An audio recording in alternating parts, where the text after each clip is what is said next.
Ladies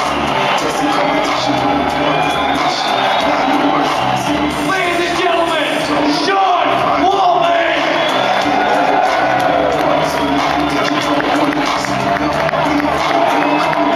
Ladies and gentlemen, say hello to the bad guy, John Paul!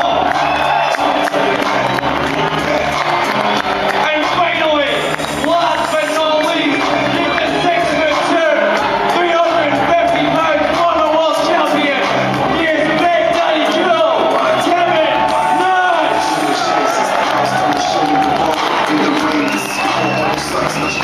Day in, day out, the Wolfpack for life.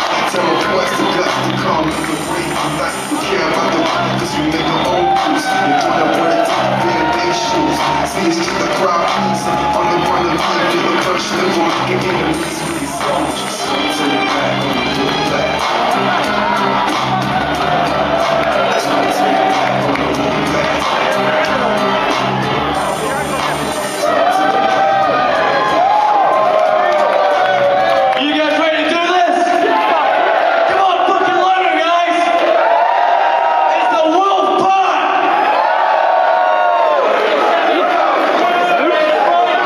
Okay, guys, so my good friend Jamie Kennedy, the only other guy in Ministry of Islam that's making this thing happen, he's gonna be walking around that crowd. We're gonna get your questions, we're gonna get these guys to answer it, and we're gonna have a damn good night doing it. I want to start off by saying that we were told that there's 20 people that got fucked on the pictures. No way. No way. You don't get fucked by the Wolfpack. You don't get fucked by us. Well, I mean, You guys are just the special last people that we promise you will not leave this fucking place without having your pictures done. If I've got to fucking pay out of my pocket to keep this fucking venue open. So you'll get your pictures done. So let's make sure that's fucking known. Other thing is, Ministry of Slam, you need to walk up here, young man.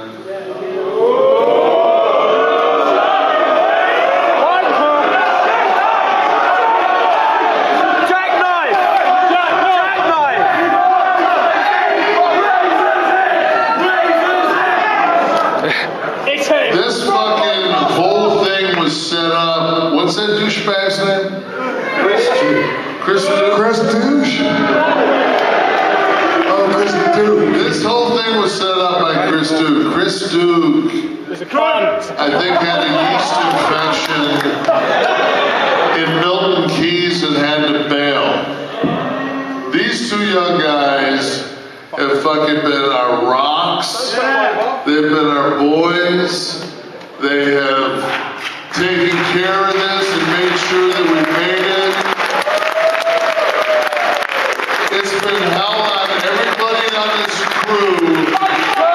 But I'm gonna tell you something right now. When I come to a building like this and I meet people from Deutschland, from France, from the Rock of Gibraltar, let alone the lovely UK, let alone fucking right here in badass London. I mean, I feel so fucking special that you guys have showed that kind of love to travel that far to see us. And from the bottom of all three of our hearts, we appreciate it so much, man.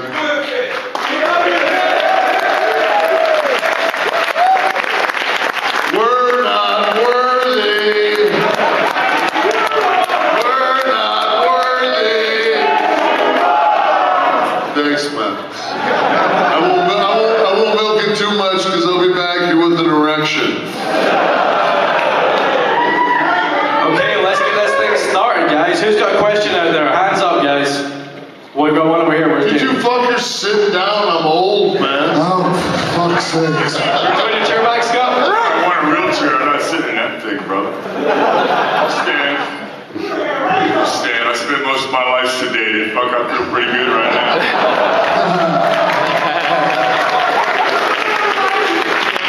First of all, thank you very much for coming. We appreciate it. What strange circumstances. Nash, my massive fan. I'm drinking this red for you. I had a few beers and I saw you had a bottle of red. I knew that was for you, so I went to the bar and did it. Good luck, everyone. Anyway, a quick question. So, I heard that you were, at one point in your title reign in 95, you were, Vince basically wanted to break it to you that he wanted you to lose the strap. So he pitched you this insane idea about losing, he knows already, this insane idea about losing it to Tyson in Central Park. I just wanted you to elaborate on that a little bit, because I'd like to know more about that. You know, the first thing is that anytime you had a meeting with Vince McMahon, you had it in his office, which is this kind of it's got fucking zebra skin carpet on the walls. Yeah, it's Kev, can I jump in here for a second?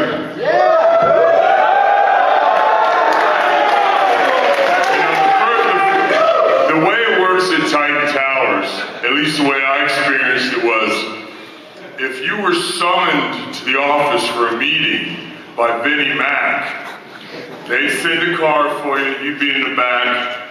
In the back, you know, like when you ride in the back, there's a little place for magazines and stuff. There'd be a couple magazines, you'd be on the cover. You know, you pull in, they open it, and it's like somebody's going, razors on the way, razors on the way. And you pull in, and they let you off in front, you walk in, there's posters all over, boom, they all flip to razors. You walk by, there's video walls, it's all about you.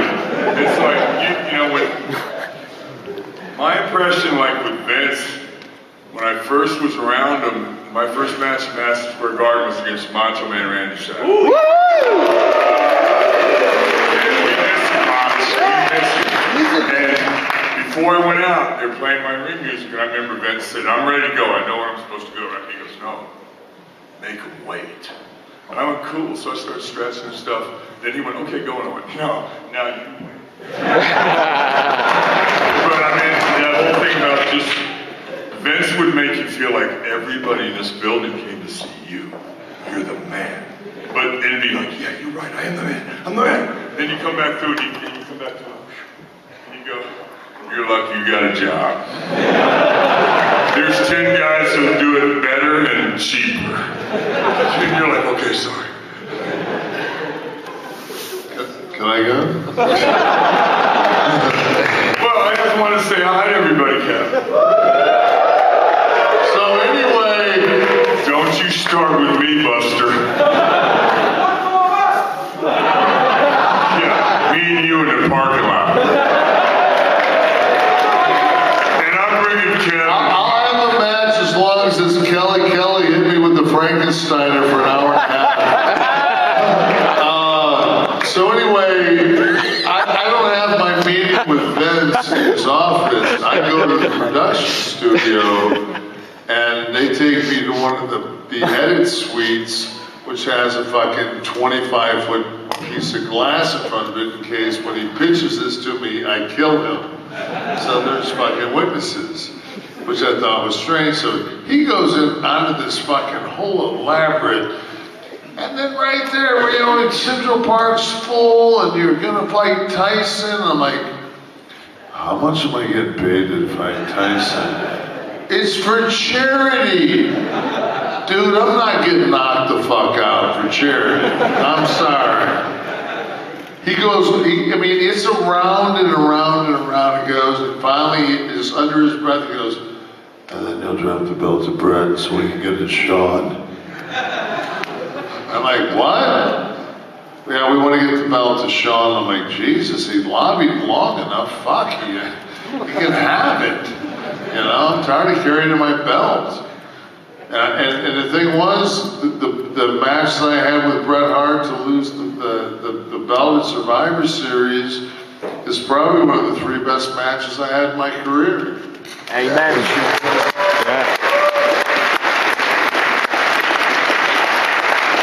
Agree with that one, man. Not quite as good as the 17-year-old Thai paperboy in my hotel room. That was a joke. I was 21. We got some questions in there. this on the back. It's a question for Sean. I just wanted to know what your favourite sort of time in your career was in terms of like the character you're playing, the storyline, the business that you're working for. Well, I enjoyed all. I mean, I know this is kind of a cop out of an answer, but looking back at it, like I wasn't a huge fan of being the 1, 2, 3 kid when I was the 1, 2, 3 kid. But now when I look back on it, it's one of the, it's probably the greatest thing I did in my career. And it was all thanks to him. What, are you talking about the 1, 2, 3 kid? Yeah, you know the guy that beat Razor Ramon with the... And then took his $10,000. The most amazing thing is that the son of a bitch fell off the turnbuckle, hit his head on the cement, was completely unconscious, grabbed the bag of money, and Moonsaulted him from before that. in a coma, and ran into our fucking Continental like it was nothing, and he doesn't remember it. And I had another match. I remember. So looking back at that, I mean, I didn't make a lot of money then, but I was in some amazing stuff. All the stuff that I did with Scott, all the stuff that I did with all my friends. I mean, I had some matches that I mean, like Scott and I versus Kevin as Diesel and Shawn Michaels had a tag match one time. That's like probably what my top 2 or 3 matches are that I've ever been in, and one of the greatest tag matches of all time. And I know I'm bad one here, but I really look back and I really love the 1, 2, 3 kid era, even though it wasn't the money, and I didn't make the money that I did later. No doubt. I just want to say that after drinking 2 bottles of 99 Reserva Spanish wine that was in oak barrels for 6 years, and drinking a 2011 Syrah from fucking Newark, New Jersey. I had fucking great. Don't do it, okay? Okay, can we get some more questions over there? Where's Jimmy at? To the back? Got a question for Scott, a question for free. Scott, can I have your tie? No. Worth a try. Yeah, you can have it, but Where are you? Raise your hand. it's gonna be around your wrists. That'll do. Bring them together. And for all 3 of you, at your time in the NWO, what was the worst member to you to have in there? Not Virgil. And not Why is everybody so down on Virgil?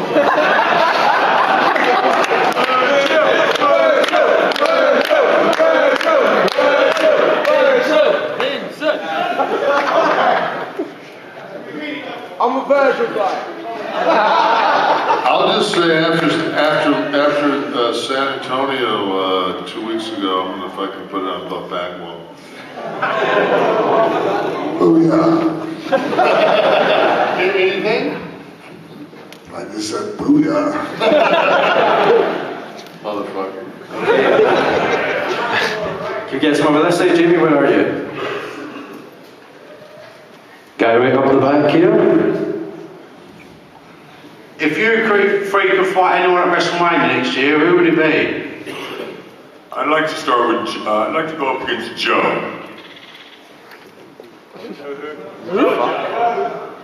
Joe who? Joe Mama. And tell her to meet me down here. Down where? Vegas, so Is this an all-way it's across? way different when you're friends. Is this an with all-way government, across the right? board It's, thing? What's that? Is this an all-way across the board? Do we all get asked who we want to wrestle at WrestleMania? Yeah.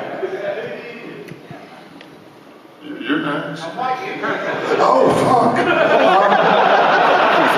He is. He's totally Probably, I guess, I think I could have a really good match with CM Punk.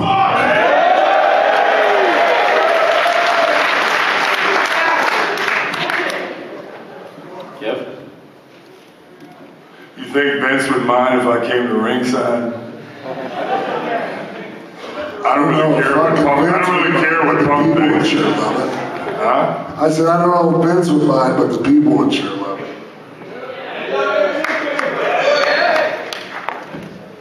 See, I'd actually like to see the three of us fight the Shield. Very wicked. No holds barred. We get to wear cups. Are you trying to say they do a lot of nut shots? Just so after the match they have to drink soup out of them. So Okay, can I ask more questions? Raise them up, guys, so Jamie can see you. Good to see you, gents. These are all looking great. Thank you. Especially you and Razor and Sean, so keep up the good work. Are you guys just used to him fucking looking good? Wow, you told us you did. hey, so did you not see me in my fucking teabag and Magic Mike? I look pretty fucking good. For a 54-year-old guy. Come on. Always looking cool and Big Daddy cool. It's too late. Please answer my question. Lose my number. My question is, the WWE gets a little bit of criticism at the moment because obviously it's nowhere near as good as what it used to be like, and it's not as good as what the WCW was like when it was in the NWO pomp. I was just wondering what you guys think the WWE needs to do to maybe get back to that level, and if there's any wrestlers, CM Punk and Cena aside, who can be perhaps as big as you guys were, or someone like Stone Cold or The Rock? Let me tackle this first because I have a 17-year-old male son. The biggest problem that the wrestling industry has right now is when we were in our prime, a 17-year-old kid watched wrestling. 17-year-old kid right now can't get away from Call of Duty, can't get away from Battlefield, can't get away from YouTube. The numbers are down because there's so many more entertainment options for that demographic. So the one thing that really hurt the WWE was Linda ran for office, she ran, as you guys would say, the Conservative Party, and they really toned down their shit. We were here tonight, and a guy came and took a picture with X-Pac's shirt on. Yeah. Where is he? Right there, this guy right now. Please tell me what the back of your shirt says. Could you fucking imagine that being put across on TV right now? They happily sold that to anybody fucking of any age that came to the show back there. Number one, He was 7 years old about that fucking shit. You couldn't say ass. You'd have to say butt. There's nothing better than two guys going. You know, I drive by a third and fourth grade school bus thing on the way to the gym. And the kids are motherfucking each other. Yet on Raw, they're telling each other they want to kick each other's butt. I mean, there's kind of a detachment there. I mean, it's just like either you realize that the thing that always worked, whether it be the NWO era or the Attitude Era, was the fact that sex and violence sell. Sex and violence is what this business is about. And if it's not about sex and it's not about violence, if it's not Django and it's fucking Toy Story 3, it ain't gonna fucking go. And I think we just need to realize what the roots of the business is, put it back to PG-14 if not mature, and just let fucking people that want to watch pro wrestling. Pro fucking wrestling. Yeah. the sports entertainment term is fine or whatever, but the bottom line is we're professional wrestlers. Let's get some more questions. Better go, Jimmy. Sirs, I got one question. What do you think does it take to be a top superstars like you are, like Triple H, The Undertaker? Because in the program from today, it's not the same anymore. You don't get the connection like Big Hulk or Razor or you. What do you think does it take to make it to the top? I don't know, I mean, actually, to answer the question that was asked before that Kev just answered, and kind of what you're asking, it takes somebody that, like, where they have that persona and that charisma that resonates with the mainstream population, like the Stone Cold and the Rocks, you know, and the Hulk Hogan's, and the NWO, you know, the DX and all that shit. And there's just not that right now. There's guys that out there that are good and that, you know, certain portions of the crowd like, but not that fucking, like, you know, mainstream, like, where even if they don't like wrestling, they fucking know who you are. There's just not really anybody out there like that right now. We had a really interesting conversation on the way in, and Scott was telling us that when he moved down to Florida, and I don't know if anybody saw Scott in his early days, but Scott was fucking Tarzan with a Magnum mustache. I like to remind you that it was the 80s and it was working pretty good. Yeah, but I'm just saying that, you know, it was one of those things that Scott said that he would go to the building and he would sit and he would watch the guys walk by him in the aisleway and he'd say, got that motherfucker, got that motherfucker. And my whole thing is, like, we took pictures tonight, man. There's some fucking men out here. There's some fucking stout dudes out here. And there's also some dudes out here that aren't as, they're not as stout, but fucking you guys know that you can fucking scrap. And there's nothing worse than seeing two bitches come on your fucking TV that you know you can bitch slap. You know what I mean? Like, when I broke into this fucking business and walked in the locker room the first day, I thought I was in fucking Sing Sing. Everybody in prison. Yeah, every motherfucker in that place looked like they came off a pirate ship. They all looked like felons. Now you walk in there and everybody's on an iPad and they're fucking playing Mario Kart. It's just, fuck, you know, it's like, I came back and looked around and I said, Jesus Christ, I'm 54 years old, I'll smack the shit out of everybody in this fucking place. Not you, Mr. Lesnar.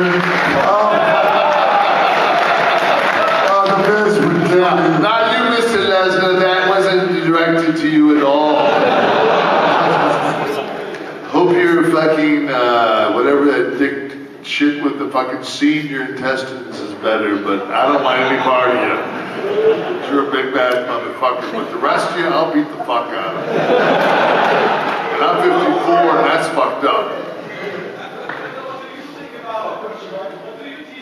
Are you asking me what I think it takes to be a big star? What do you teach Cody, he said? I think to be successful in anything, you have to have desire first. And I wanted to be a big time pro wrestler, so that's what I set out to do. You're asking me what I'm teaching Cody, just to, I don't know, I want him to express himself. I told him all he had to do was be in a ring. I think if you're a carpenter, the more you do it, the better you get at it.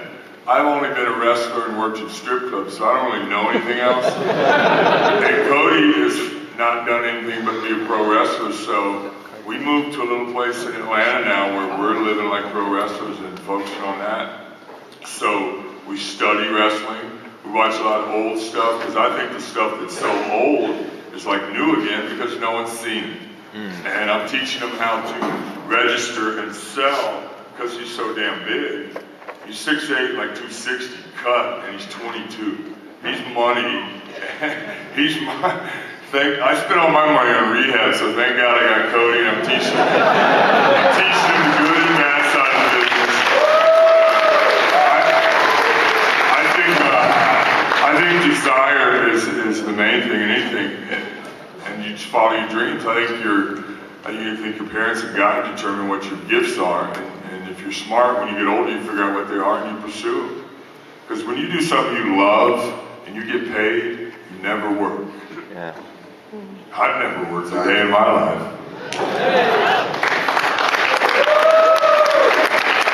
Damn